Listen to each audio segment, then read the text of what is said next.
Both of them are self-taught in guitar, and then Ted also with the banjo over the years. And they have come from diverse paths, but met through the folk songs. And Ruth was running a coffee shop, apparently, at the time. Coffee house. Coffee house. Okay, a little bit different back in those days, right? And it would have been a future, what is it, like Starbucks. This would have been Chapin Bucks, or Ruth Bucks. But she fell in love, married Ted, and decided to get out of that business. She had been a school teacher at one time, then is currently an attorney working for a firm with Mr. Buchanan, I believe it is, and handling Social Security disability issues.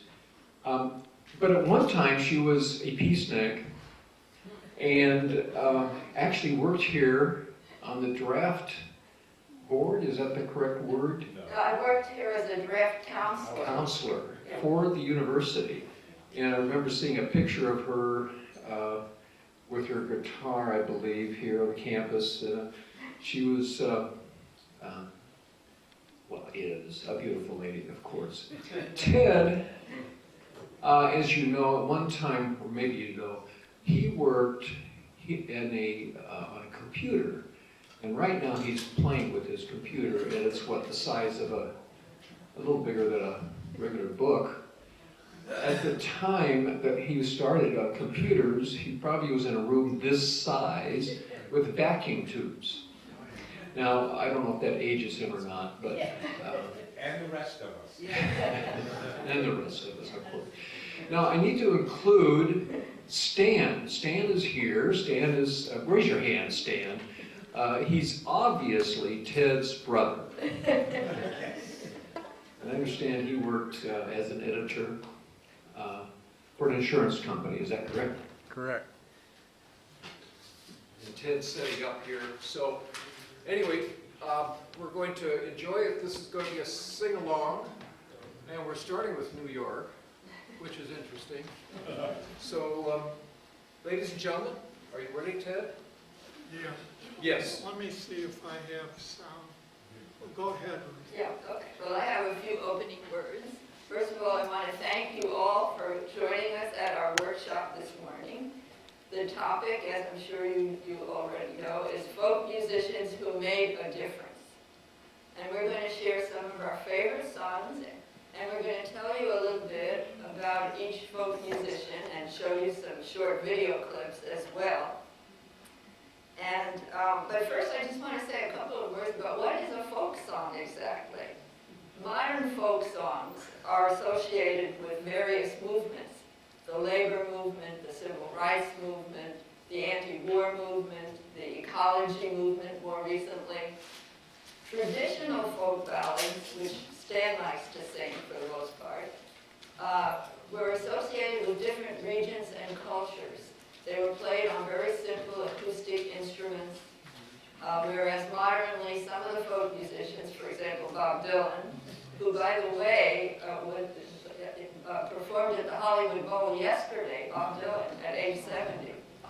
Anyway, some of the modern folk musicians brought in electrical instruments, and this kind of got the traditional folk. He's very upset.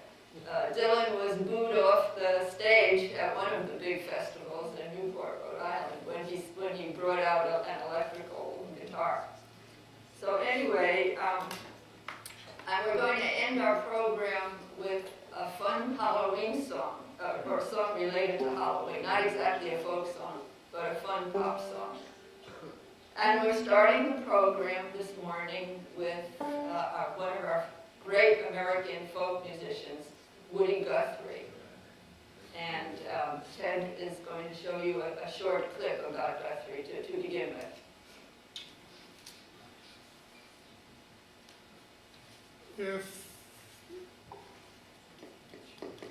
If you ever watch Amy Goodman on Democracy Now! Last July, Thursday. You can still find it on the internet. On July 12th, she had a 50-minute program on the history of Woody Guthrie and all the things he did. And she had his daughter on her program. She was And Woody you can Guthrie's see it granddaughter. here. And Steve Earle is with us. By Anna Canoni. She's Woody Guthrie's granddaughter. And Steve Earle is with us, musician, actor, author, activist, three-time Grammy Award winner, performing here in New York at Woody Fest, a 3-day concert in celebration of Woody Guthrie's birthday at City Winery. His recent novel and album share the same name, I'll Never Get Out of This World Alive. We welcome you all to Democracy Now! Nora, you're the daughter. Tell us about Woody's early years and the significance of your father, Woody Guthrie. Well, he grew up in Oklahoma, in a little small town in Okemah, in 1912, and he actually came from a relatively middle-class family. They were in the real spirit of kind of what we call entrepreneurs now. His dad was kind of raring to go and make a success of himself, and his mother was of Scotch-Irish descent. And it's really from his mom that he learned how to write ballads. She sang all the long ballads from the old country to him. And spent a couple of years there. Their life quickly began to fall apart. The house burnt down. They lost all their money. Illness, fires kind of followed him around. He lost his sister in a fire, etc. By the time he was about 14, he was kind of on his own, living in a gang house with a bunch of other kids on their own. And that's when really he began to kind of, I want to say, become conscious of the world around him and all the troubles he was seeing. And he moved up to Pampa, Texas, after a couple of years of living with kids in the gang house, right at the time when the Great Dust Bowls were at their worst. And he was living in Pampa when the Great Dust Storm of 1935 took place. And again, I bring these up only because they're wake-up calls.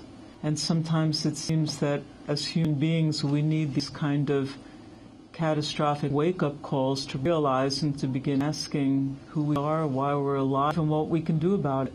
And that was the beginning of his journey. He migrated to California with a couple of 100,000 other people, the largest migration in the history of the United States. And what he discovered when he left his small circle of life in Oklahoma and Texas was that the world was not what he thought it was. And when they tried to cross over to the California border for jobs, they were all stopped by state troopers and vigilante groups who didn't want the influx of all of these people who had lost their farms where they had lived for generations. So again, it was like one step after the next, a series of wake-up calls. We're on his original song.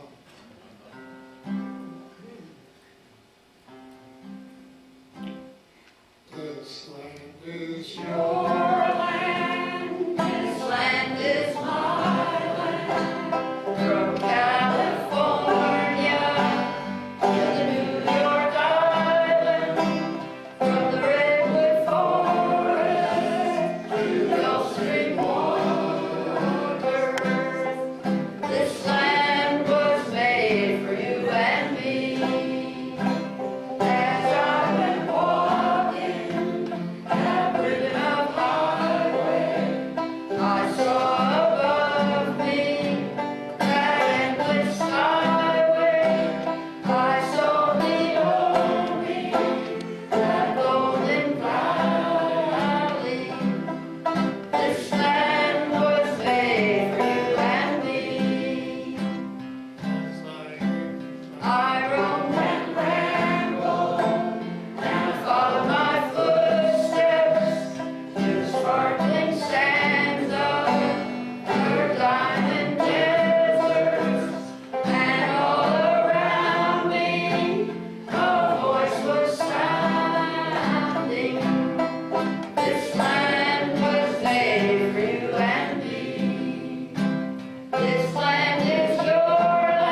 called So Long It's Been Good to Know You. You can search for Dust Bowl USA on the internet and learn what happened to the farmers in the 1930s. Woody Guthrie joined the exodus of an estimated 400,000 farmers and jobless workers forced by drought, dust storms, and the Depression to head west in search of work. He arrived broke in Los Angeles in 1937. And then in one of the songs we'll show you on a clip sung by his son Arlo, the song he wrote called Do Re Mi. He wrote about the LA Police Department's illegal blockade at the California border, miles outside of its jurisdiction, to stop Dust Bowl migrants from entering the state unless they had $50 or they could prove that they had a job lined up. So we'll start with So Long, and then in a little bit we'll show the Do Re Mi song. And what key is that? Key of A. How many changes? That has to. We're changing to the key of A, so that has to fix That's a that. play with those heads.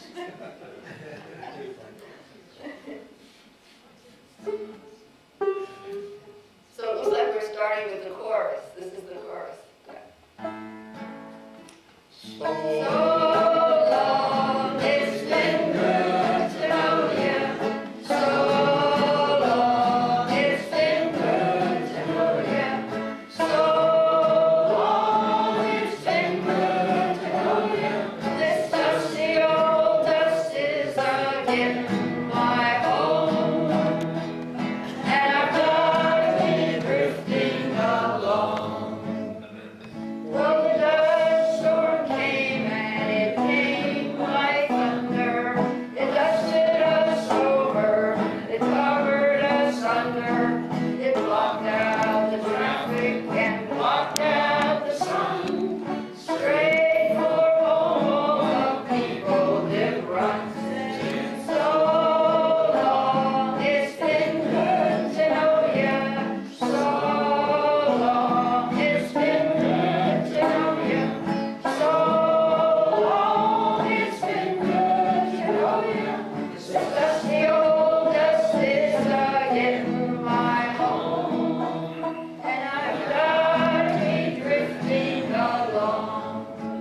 certainly rings a bell today. While living in New York in 1948, Guthrie was angered by newspaper and radio accounts of a plane crash near Los Gatos Canyon in Fresno County that killed 32 people, including 28 migrant farm workers who were being deported back to Mexico. The New York Times story, for example, mentioned the names of the flight crew, security guard, but they simply referred to the other victims as deportees, who were buried in a mass grave in Fresno. Guthrie's song about the incident, Plane Wreck at Los Gatos, often known as Deportee, expressed his outrage at the mistreatment of Mexican migrants. He gave them symbolic names, Juan, Rosalita, Jesus, Maria. He protested their exploitation in words that surely resonate today. And this is Deportee. And what key are we in? Key of G. Another key, different key. Crops are Rolling and the beaches are rotting. The oranges are piling their creosote domes. You're flying them back to the Mexico border. Hey,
about Arlo Guthrie, Woody's son. Arlo was born in Brooklyn, New York, and his mother was a one-time professional dancer with the Martha Graham Company, and she founded the committee to combat Huntington's disease, the disease that took Woody's life in 1967. His maternal grandmother was a renowned Yiddish poet, Alan Greenblatt. His father was from a Protestant family, and his mother was Jewish. He's most well known, he carried on the legacy of his legendary father, and he's most well known for Alice's Restaurant, which some of you may remember. It was a lampoon of the Vietnam War draft, and it was based on, apparently it was based on a real incident where Guthrie was called up for a draft examination, and he was rejected as unfit for military service as a result of a criminal record which consisted of an arrest for littering and creating a public nuisance. But Alice's Restaurant was heavily played, and it didn't have much to do with Alice's Restaurant, but it was his most famous song. And so in this clip, he is playing Woody's song, Do Re Mi. This is Do Re Mi, take number 2 or 3. Here we go. 1, 2, 1, 2, 3.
Lots of folks back east, they says, leaving homes every day, hitting the hot old dusty way to the California line. Crossing the desert sands, they're all trying to get out of the old Dust Bowl. Think they're going to a sugar bowl, but here's what they find. For the police at the Board of Entry say, you're number 14,000 for today. Hey, if you ain't got the do-re-mi, boys, you ain't got the do-re-mi. You better go back to beautiful Texas, Oklahoma, Kansas, Georgia, Tennessee. California's a garden of Eden. Yes, it's a paradise to live in or see. But believe it or not, you'll find it so hot if you ain't got the do-re-mi.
Farm that can't do nobody no harm, taking your vacation by the mountains or sea.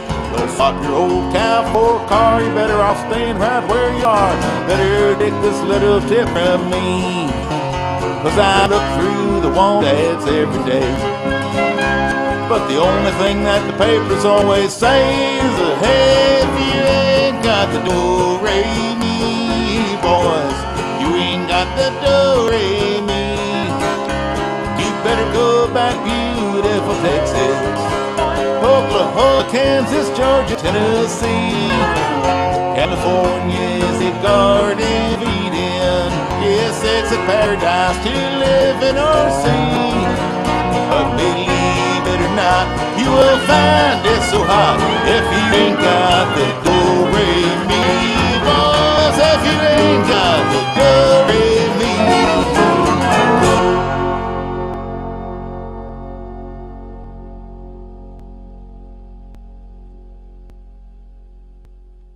Okay, well, the next singer that we're going to talk about is not as well known, but let's see how many of you do know her.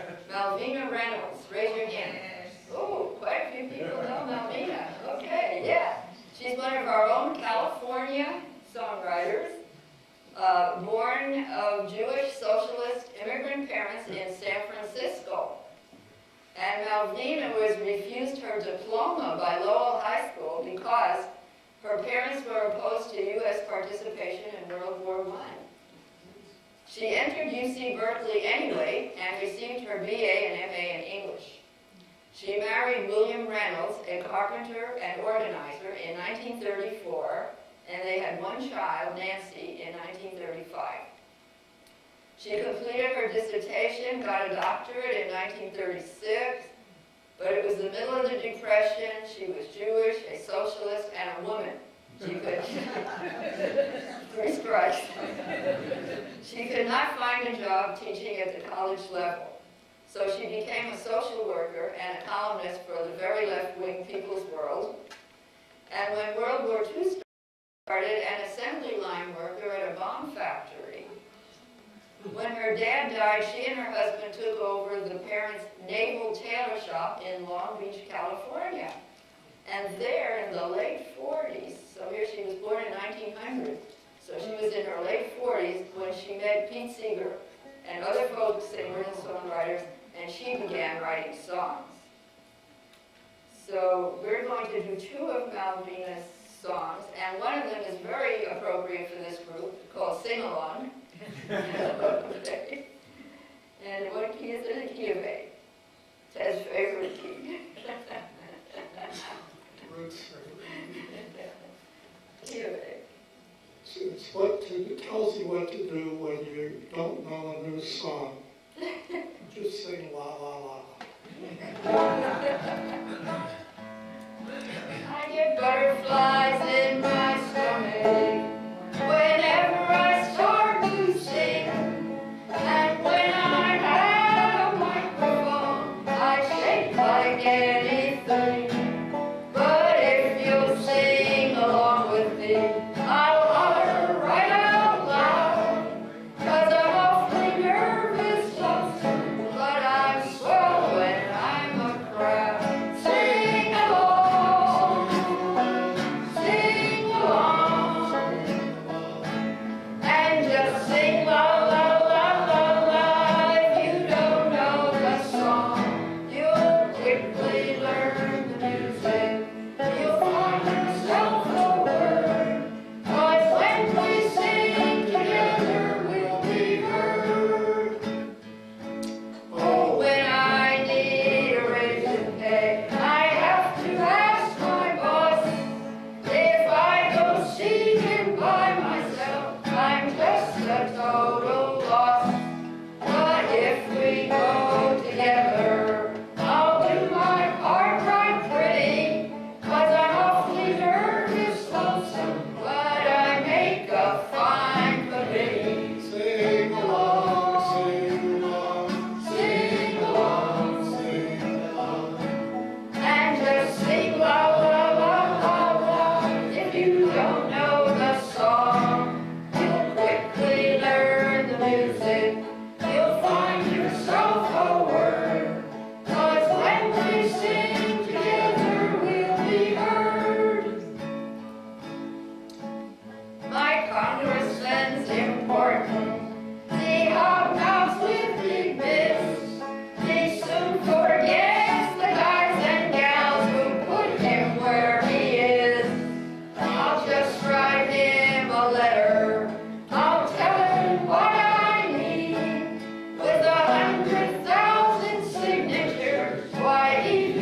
more by Malvina, I forgot, yeah. It isn't nice. And this was done during the 60s, during the Civil Rights Movement.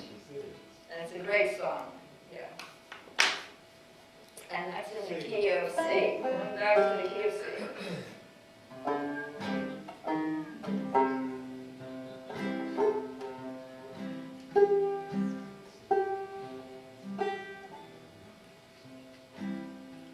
It isn't nice to block the doorway. It isn't nice to go to jail. There are nicer ways to do it, but the nice ways always fail. It isn't nice, it isn't nice. You told us once, you told us twice, but if that is freedom's price, we don't mind. It isn't nice to carry banners, or to sit in on the floor, or to shout our cry of freedom at the hotel and the store. It isn't nice, it isn't nice. You told us once, you told us twice, but if that is freedom's price, we don't mind. We've tried letters and petitions, and we've walked on picket lines. Mr. Charlie didn't see us, and he might as well be blind. Now our new ways aren't nice when we deal with men of ours, but if that is freedom's price, we don't mind. It isn't nice to block the doorway. It isn't nice to go to jail. There are nicer ways to do it, but the nice ways always fail. It isn't nice, it isn't nice. You told us once, you told us twice, but if that is freedom's price, we don't mind. Okay, so that's Malvina. Of course, she wrote many more songs, but again, we're pressed for time. So now we're going to talk about that great American folk singer, Pete Seeger. And tell you a little bit about Pete. He was born on May 3rd, 1919, so he's 93 years old now. He and his wife Toshi live in Beacon, New York, in a house that is surrounded by woods near the Hudson River. At age 90, more than 40 musicians, including Joan Baez, Arlo Guthrie, Bruce Springsteen, threw a birthday concert for him at Madison Square Garden. Wow. What's that? I said, wow. Wow. The concert was a benefit for Clear Water, an organization that Pete founded, which had fought for decades to clean up the Hudson River, which had been terribly polluted by General Electric. Yes. As a teenager, Pete picked up the banjo and taught himself to play.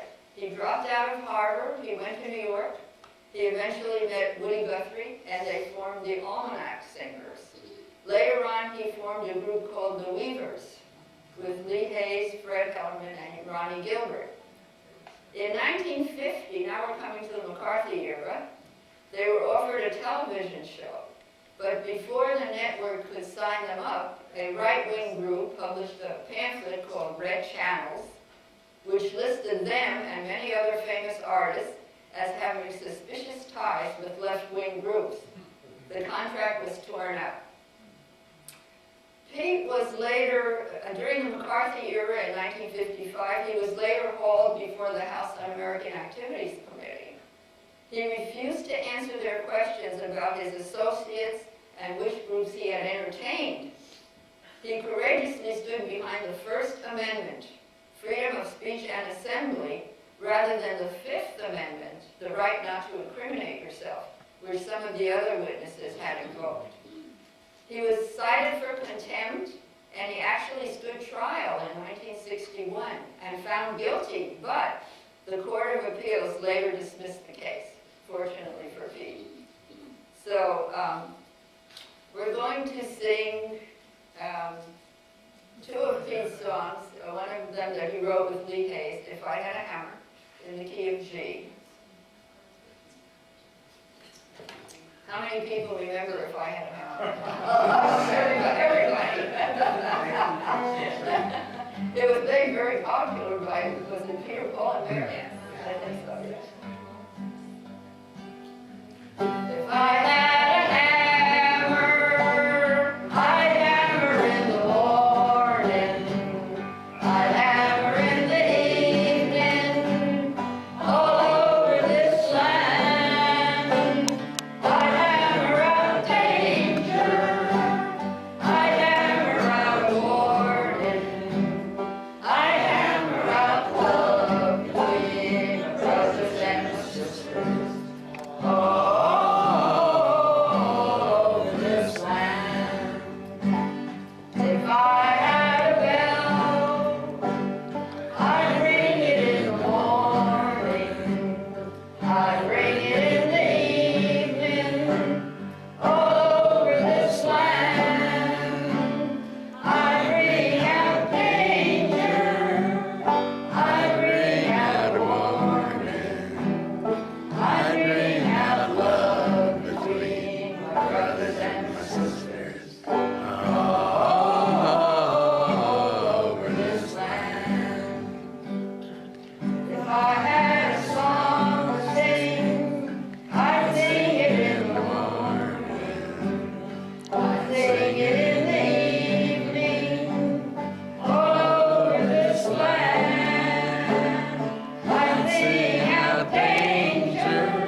The girl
gone, gone for soldiers, everyone. When will they ever learn?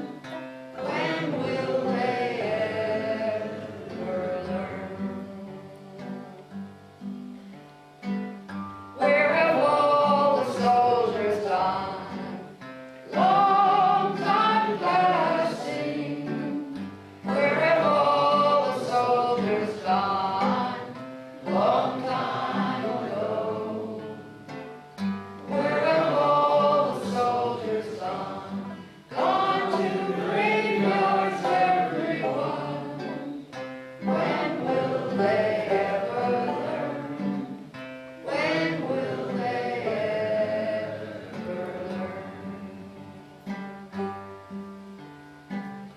Where have all the graveyards gone? Long time passing. Where have all the graveyards gone? Long time ago. Where have all the graveyards gone? Gone to flowers, everyone. When will they ever learn? When will they ever learn?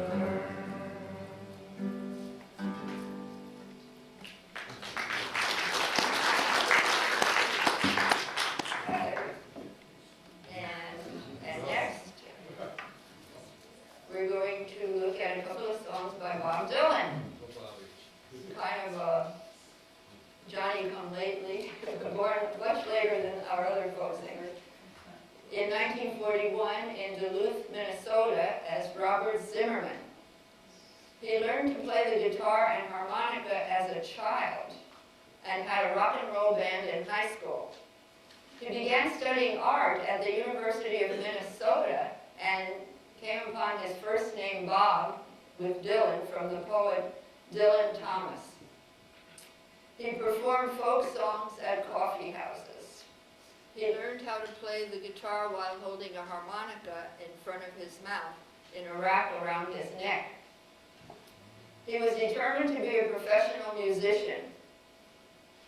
Bob Dylan's influence on popular music is immense.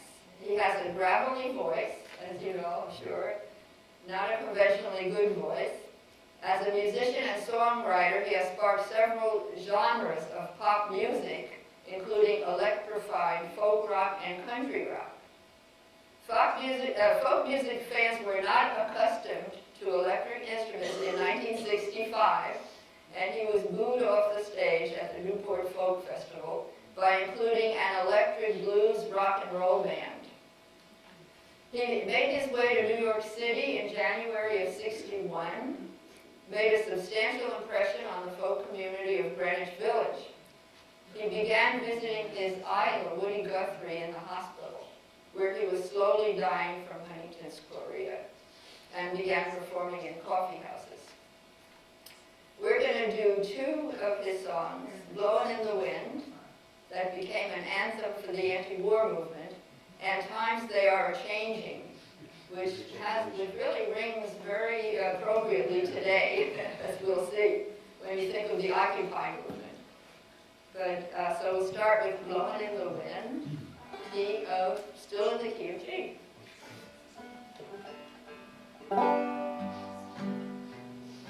Oh, by the way, before we start, we have taken the liberty, like some folk singers do along the way, of slightly changing one verse so that we could insert women into the song. You'll see when we get there. Okay. How many roads must a man walk down before he's called a man? Yes, and how many seas must a white dove sail before she sleeps in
How many of you remember which side are you on? A few people. A few people. Okay. I'll tell you a little bit about Florence Reese, not as well known as these other folk singers that we've been singing about, whose songs we've been singing. She was born April of 12th of 1900 in Sharps Chapel, Tennessee. A social activist, poet, and songwriter, grew up in a coal camp at Fort Bridge, Tennessee, met her husband-to-be, Sam Reese, and organizer of the infamous 1932 Bloody Harlan mine strike in Kentucky. She's best known for Which Side Are You On, which soon became the anthem for the labor movement. It was written in 1931 during a strike by the United Mine Workers of America. During this strike, the sheriff, J.H. Blair, mentioned in the song, led his gang of thugs on a violent rampage, beating and murdering union leaders.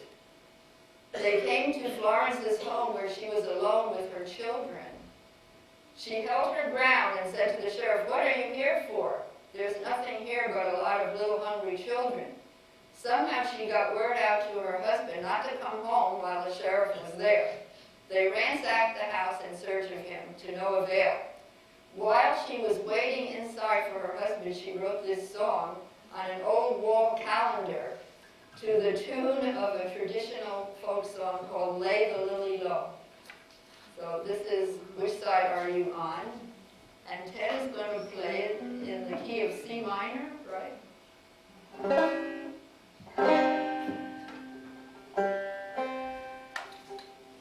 All of you good workers, good news to you I'll tell of how that good old union has come in here to dwell. Which side are you on? Which side are you on? Which side are you on? Which side are you on? Don't stand For the bosses don't listen to their lies. Us poor folks haven't got a chance unless we organize. Which side are you on? Which side are you on? Which side are you on? Which side are you on? Uh-oh. We're not going to Harlan County? don't step. We sang that already. They say in Harlan County. Stormy knows. Well, don't just do it by memory. Okay, well, let's do it for everyone. Oh, There it is. They say in Harlan County there are no neutrals there. You'll either be a Union man or a thug for J.H. Blair. Which side are you on? Which side are you on? Which side are you on? Which side are you on? That's it, okay. So the next one, another labor song That's been added to by Ralph Chaplin. for everybody. In 1915, Ralph Chaplin, let's see if I can tell you a little bit about Ralph Chaplin. Born in 1887, an American writer, artist, and labor activist. At the age of 7, he saw a worker shot dead during the Pullman strike in Chicago, Illinois, where Ted comes from. He moved with his family from Ames, Kansas to Chicago in 1893. He worked on the strike committee with Mother Jones, famous lady, during the West Virginia strike of coal miners in 1912 to 13. These influences led him to write a number of labor-oriented poems, one of which became the words for Solidarity Forever, an oft-sung labor anthem. And that's in the key of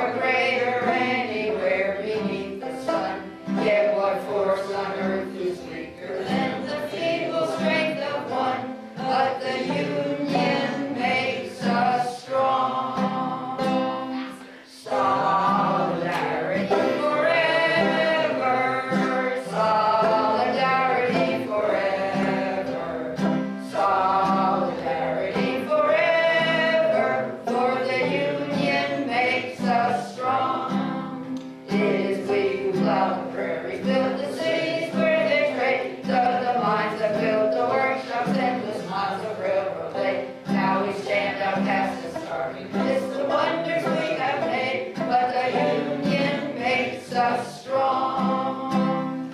Solidarity forever, solidarity forever, solidarity forever, for the union makes us strong. They have taken untold millions that they never toiled to earn, but without our brain and muscle, not a single wheel can turn.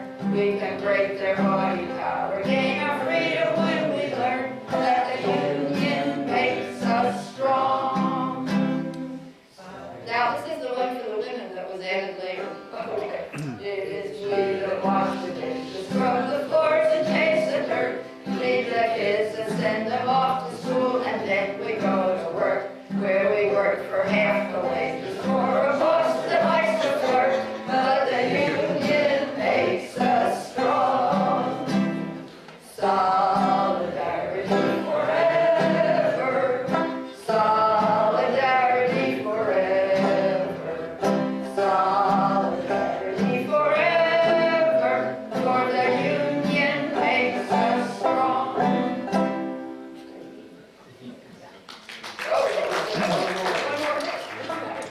That's a place of power, greater than their horn and gold, greater than their might of armies, magnified 1,000-fold. We can bring to birth the new world from the ashes of the old, for the union makes us strong. Okay. Oh, solidarity. Okay. Time. Looking at the card again, so let's see. Oh yeah, okay, the next song was written by Joe Glazer, Too Old to Work. How many remember Too Old to Work? Well, that's not as popular. What, Judy? Judy. Okay, Judy. Oh, here it is, okay.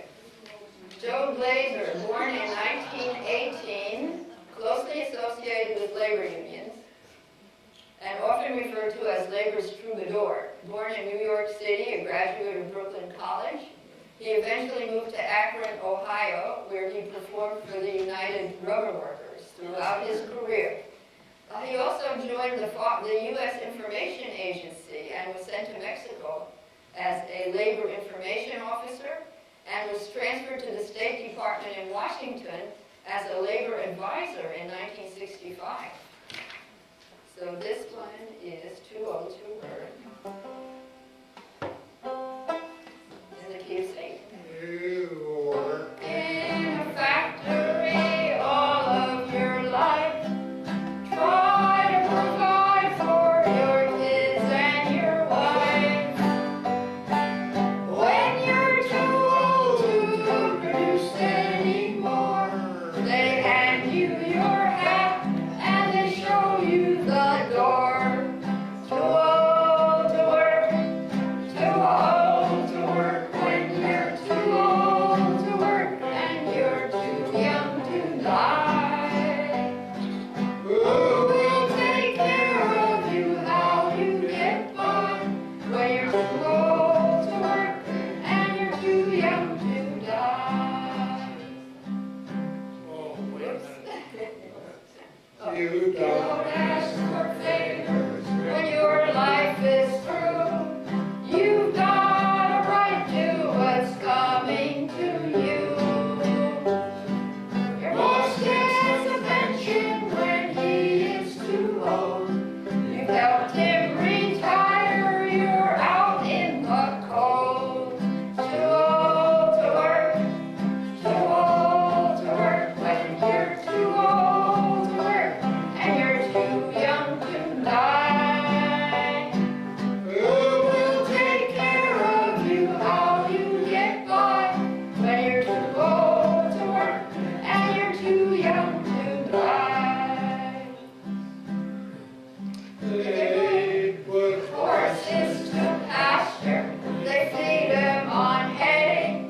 Even machines get retired someday. The horses get pensions when their days are through. That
So let's remember to protect our Social Security system and our Medicare. Okay, and who's the next one? Play a song here. All right, yeah. Yes, we're going to play one now on the video clips. Where did I put it? Oh, before we do that, we were going to do Strangest Dream. Yes, oh. Okay, well, whatever, yeah. Yeah. Let's see. Well, one of the most popular anti-war songs was Strangest Dream. And it was written by Ed McCurdy. If I can find some information about Ed. Here we go. He was born in, Ed McCurdy. He was born in 1919. And in Pennsylvania, he left home at 18 to pursue a singing career. Found success in 1938 as a singer and disc jockey at a gospel radio station. He was tall and handsome, had a big baritone voice, and became a popular singer of romantic songs in nightclubs across North America. He also moved with his wife in 1948 to Vancouver, where he hosted a radio show there. And it was there that he met Pete Seeger and Lena Horne and other guests on his show, and developed a love for folk music, and released his folk album in 1949, his first folk album in 1949. And so we're going to do Strangest Dream in the key of G. How many know the song Strangest Dream? A few of you, okay. Last night I had the strangest dream I never dreamed before. I dreamed the world had all agreed to put an end to war.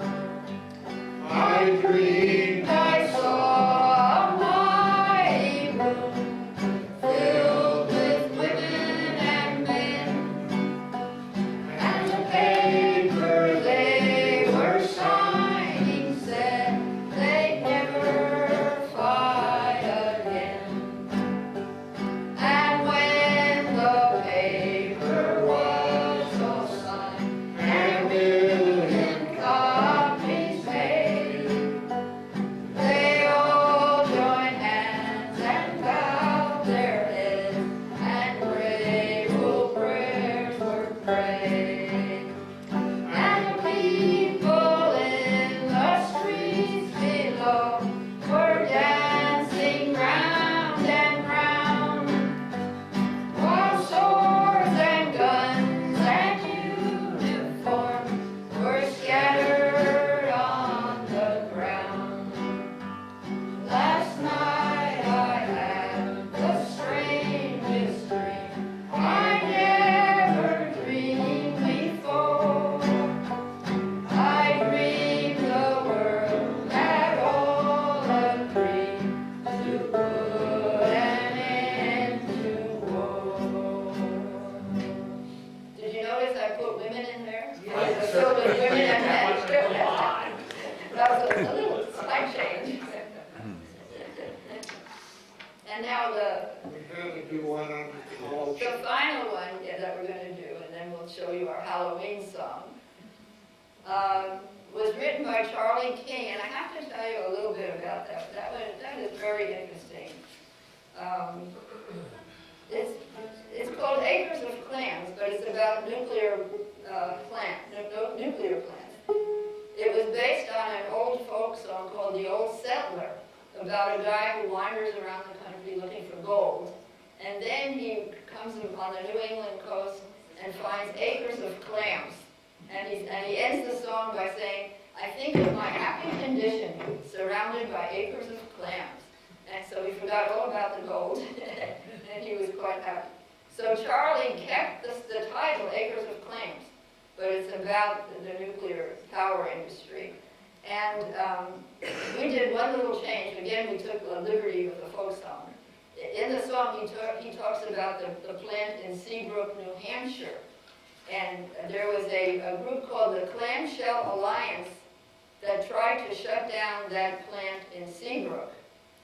They were successful for a while, but Seabrook is still online and is now trying to renew its license, interestingly enough. But we changed the name to San Onofre.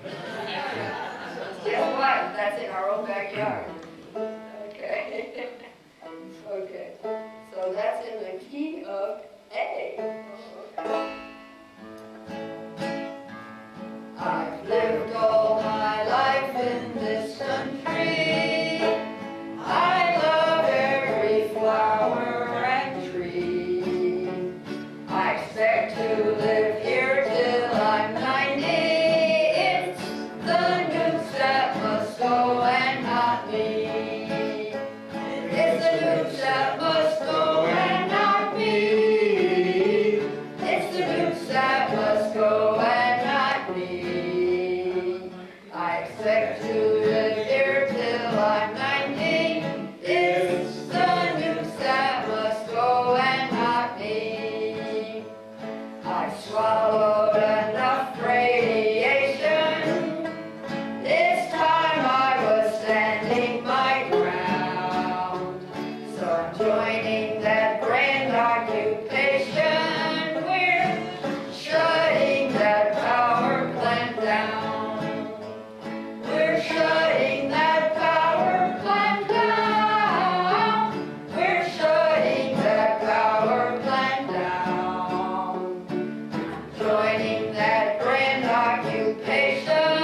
We're shutting that power plant down.